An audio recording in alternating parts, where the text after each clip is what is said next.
续来看的是这个陆军航特部空母射击，今仔日第2天。一透早，这个国军就伫咧恒春三军联训基地来准备。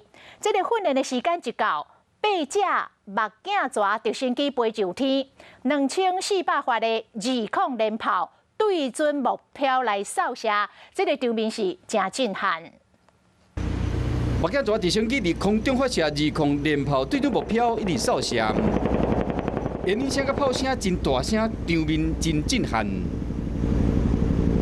连炮拍刷，虽然是2.75的海神火箭，展现空中精准的打击战能。8台直升机一台对一台轮流拍，总共发射2400发2孔连炮，加24粒海神火箭。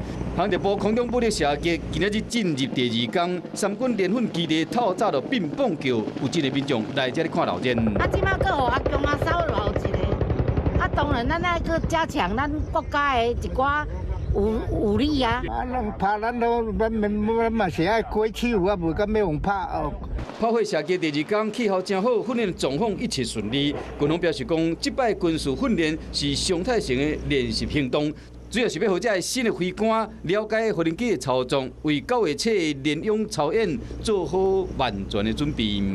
有事没事赶紧转开华视，还没有订阅华视的 YouTube 频道吗？赶紧按赞、订阅、开启小铃铛，我们华视 YouTube 见。